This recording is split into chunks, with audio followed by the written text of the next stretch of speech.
About once a month or so, I like to give you a little progress report on Houston, beginning back in the days when it began. And if you remember some of those stories, it had a rough beginning. But now we're up to, I believe, 1920 to 1929. And it was getting to be a very exciting period around here. In fact, we're getting to a point now where some of you were alive. More of us had parents alive then, and a lot of us had grandparents alive. But from 1920 to 1929 was indeed a very exciting time of this history of Houston. Beginning in 1920, the population of the United States was about 106 million. There were 5 million in Texas and only 138,000 in Houston. But we were on the map because now we're the 45th largest city in the United States. Of course, today we're what, number 4. The size of the city was 39 square miles, and bank deposits indicated we were also pretty rich people. The average bank deposit, the per capita bank deposit in Houston, was a little over $600. It was a little under $400 for the rest of the nation. So things were moving along very nicely. Now, there also was a big old bison named Earl that was kept in a gated area, a fenced area, at Sam Houston Park. He became very popular a little bit later on when the zoo opened up. He was the cornerstone of the zoo, lovable old Earl. In 1921, an interesting invention was made by Norman Ricker. He had been born in Galveston, or raised in Galveston, but he lived here in Houston, and he invented the paper cone speaker. It changed the way we hear things.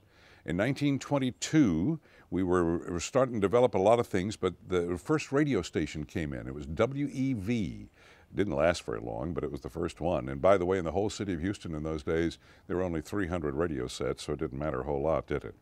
In 1923, we started getting rid of the fire horses and replaced them with fire trucks. My father was 16 years old at the time, and I guess that's the reason that he thought that they were still fire wagons. He always called them that instead of fire trucks.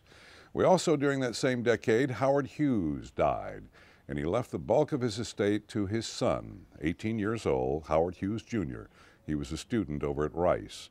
Also, Jeff Davison Hospital opened up, took its first patients.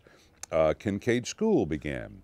The big statue of Sam Houston south of town was unveiled. And then we got, in 1925, the very first radio station that endured. The license was given to KPRC, 950 kilocycles, as they called them in those days. And by the way, the K had to be there, but the PRC was port, rail, and cotton. In 1923, I believe it was, the Majestic Theater opened up.